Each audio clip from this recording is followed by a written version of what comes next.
Welcome back. Thank you so much, Nitin Gadkari ji, Sudha Murthy ji, and Piyush Tiwari ji for joining back. For now, friends, we want to change focus to another key theme of this initiative: Sahyog, collaboration. Well, to make our roads safe, we must all unite and collaborate. From truck drivers to bikers to the auto industry, citizens groups, policymakers, and this can only be done if we have stronger partnerships. Amit ji. Partnership की जब बात आती है Sudha ji, so invariably we talk about Infosys and whether there is any kind of technology where these kind of partnerships can be developed technically through the process that Infosys may have to be able to build these partnerships. And then, of course, we'll ask Nitin ji about the viability of proper cars on the road. Yeah. And later on about the pedestrians. Yeah. I really do not know about Infosys partnership, but I know with artificial intelligence now it has come to the picture. I'm sure many apps may be developed. It can be developed. It can be used. But the most important partnership is between citizens, roads, understanding, administration, transport department, and all together. That is the real partnership to stop the accidents. Would they be all able to function independently and efficiently together? Nothing is impossible. Have we not showed the unity when there was a pandemic? Yes. Everyone thought, oh, India, it is not possible. But we did it. Yeah. We did very well. Yeah. All different sections joined together and we faced it. 1.3 billion people. Yes. So all is in the mind. Initially, it may be difficult. But over a period of time, if it is going to be advantageous, I'm sure it is possible. No, absolutely right, ma'am. There was a question about, spending a lot of money on the ambulance and calling it and so on and so forth. But हमने pandemic में देखा कि कितने लोगों ने निस्वार्थ काम किया इस ओर और पैसे की तो बात ही नहीं हुई कहीं पर. Sir, there is a very nice saying in Sanskrit, Bahuratnani Vasundhara.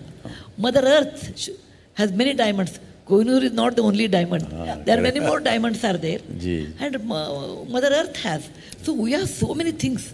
And we should learn to take it out, learn to unite together because united only we can stand. Yeah. Like a mutti. Nitin ji आपसे अभी break में बात कर रहे थे कि हमने कहा था कि वो कहता है कि सर ब्रेक फेल हो गया, गाड़ी निकल गई. तो कुछ ऐसा प्रावधान बन गया है शायद जहाँ पर आप रिव्यू करते हैं गाड़ियों का और कैसे ये संभव हो पा रहा है. और दूसरी बात वो कि पेडेस्ट्रियन में सबसे ज़्यादा जो है मृत्यु 90% जो है मृत्यु है जो है वो पेडेस्ट्रियंस पे होती है. इसके लिए क्या किया जाए? देखिए पहले बात तो ऐसे कि ऑटोमोबाइल इंजीनियरिंग के हिसाब से रोड सेफ्टी के विशेष रूप से जान माल की रक्षा होने की दृष्टि से हमने अभी स्टार रेटिंग लॉन्च किया है. अब क्या होता है जैसे कोई एसी कोई फ्रिज खरीदने के पहले लोग उसका स्टार रेटिंग देखते हैं. तो अभी गाड़ियों को भी स्टार रेटिंग में बहुत सी गाड़ियां हमारी उसके कंप्लायंस को पूरा नहीं कर रही थी. पर अब स्वाभाविक रूप से लोगों में कंज्यूमर अवेयरनेस क्रिएट होने के कारण स्टार रेटिंग में अब सब गाड़ियों में 6 एयरबैग्स आ गए, इकोनॉमिक मॉडल में भी. तो नेचुरली क्वालिटी और सुरक्षा दोनों का विचार करके जो स्टार रेटिंग के स्टैंडर्ड्स हैं उसके कारण ऑटोमोबाइल में काफ़ी सुधार हुई. दूसरा सीट पे भी एयरबैग अब आने लग गए. अभी एयरबैग इकोनॉमिक मॉडल में. पर एक इम्पॉर्टेंट चीज़ जो आप बता रहे हैं यानी जो पूछ रहे थे कि हमारे देश में 30,000 लोगों की मौत जो है वो रास्ते पे पैदल चलने वाले लोगों का मृत्यु हो रहा है रोड एक्सीडेंट में. और इसलिए एक एंगल हमारे यहाँ भी रह गया है कि हम वाहन का सोचते हैं, हम रोड का सोचते हैं, पर जो पैदल चलने वाले या साइकिल चलने वाले जो पेडिस्ट्रियन हैं जिनका विशेष रूप से यूरोपियन कंट्री में उसका बड़ा अलग विचार होता है. अलग साइकिल के लिए अलग मार्ग होते हैं, वहाँ मार्किंग होता है. तो अब हमको फुटपाथ के बारे में, फुटपाथ पे अतिक्रमण हो जाता है, वो लोग निकाल नहीं पाते, वो वहाँ से सीनियर सिटीजन बेचारे रोड से चलते हैं, फिर उनका एक्सीडेंट कोई डैश मार देता है. तो अभी पेडिस्ट्रियन के बारे में ये देखते हुए उनके अधिकारों की रक्षा करने के लिए हमें निश्चित रूप से गंभीरता से कुछ सोचना होगा क्योंकि अब ये संख्या काफ़ी बड़ी है. 30,000 लोगों ने, और मुझे अभी इसका डाटा मेरे पास नहीं है, पर मेजॉरिटी 65-70 साल के लोग.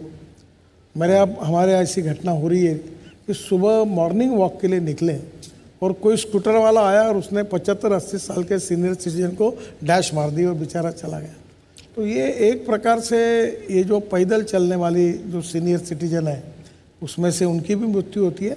इन सब पैदल चलने वाले लोगों के बारे में, उनकी फुटपाथ, उनके अधिकार, इसके बारे में लोगों ने मेरे पास बहुत सीनियर सिटीजन के जो फोरम्स हैं, ज्येष्ठ नागरिक संघ, उन्होंने भी डिमांड की है। हम इसके ऊपर अध्ययन करके जरूर सोचेंगे और फुटपाथ क्लियर होनी चाहिए जो केवल पैदल चलने और के लिए। सर स्वच्छ होना चाहिए। वो कहते हैं सर बड़ा गंदा है वहाँ कैसे चलें, तो उसको साफ रखें और उसे सुरक्षित रखें सर, सुरक्षित, ताकि पैदल चलने वाले जो हैं वो वहाँ पर भी जा सकें सर। ये बहुत बड़ी बात होती है। तो मैडी और पीयूष तो क्योंकि इस पर काम भी कर रहे हैं अमित जी, आपने भी देखा होगा मुंबई नगरी, बेंगलुरु, दिल्ली, सब जगह फुटपाथ तो बने हैं बट वहाँ पर अतिक्रमण है। There somebody already occupying that, और because of the traffic the bikers take the footpath. Anand, Mumbai में एक और दिक्कत है नितिन जी, आप जानते होंगे, जैसे सिद्धिविनायक के पास आप जाएंगे, वहाँ लोग भाग रहे होते हैं, सड़क पर भाग रहे होते हैं, वो मतलब वो भी एक दिक्कत का सर issue बन ये जाता है। कुछ बातें समझते हुए या न समझते हुए रहेगी। अभी मुझे भी आपको बताने में संकोच होता है। अभी हमने इतने फुट ओवर ब्रिजेस बनाए बड़े बड़े, कोई जाता नहीं ऊपर। जाता नहीं ऊपर कोई। फिर मेरे ध्यान में आया कि उसको अगर हम एक सीनियर सिटीजन और दिव्यांगों के लिए 6 लोगों की लिफ्ट बना दें और अपने देश के लोगों की मानसिकता समझते हुए, वो उचित है कि अनुचित है ये शायद विवाद का विषय हो सकता है, पर अब मैं ये कह रहा हूँ कि साइकिल और स्कूटर चलाते चलाते वो चढ़े और उधर से उतर जाए, क्योंकि नहीं तो वो ऐसा ऊपर साइकिल ऊपर हाथ में उठाकर वो क्रॉस करता है। तो we need to find out way outs.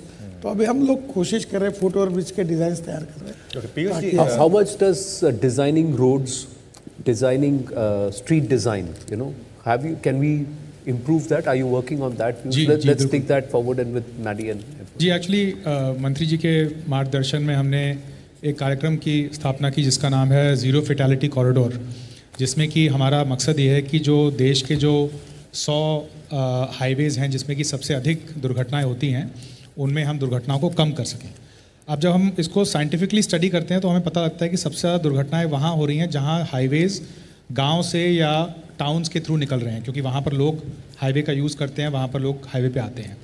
तो उसको अब डिज़ाइन के ज़रिए जहाँ जहाँ वो इंटरसेक्शंस आ रहे हैं, अब हर जगह फ्लाईओवर इमीडिएटली बना देना या अंडरपास बना देने में बहुत साल लगते हैं। तो हम लोगों ने एक टैक्टिकल रीडिज़ाइन प्रोग्राम शुरू करा जिसके अंतर्गत हमने उस इंटरसेक्शन को पेडेस्ट्रियंस के लिए, साइकिलिस्ट के लिए सेफ़ बनाने के लिए उसको थोड़ा रीडिज़ाइन करा, जिससे कि वहाँ पर जो बड़े वाहन आ रहे हैं उनकी स्पीड थोड़ी कम हो सके जब वो इंटरसेक्शन तक पहुँचें, जो पेडेस्ट्रियंस हैं उनको एक क्लीन रास्ता मिल सके। तो ये हमें एक बात समझना ज़रूरी है कि जो 64% जो हमारे देश में मौतें होती हैं सड़क दुर्घटनाओं में, ये गरीब तबके के लोगों की होती है। They are not pedestrians, cyclist और two wheeler riders by choice.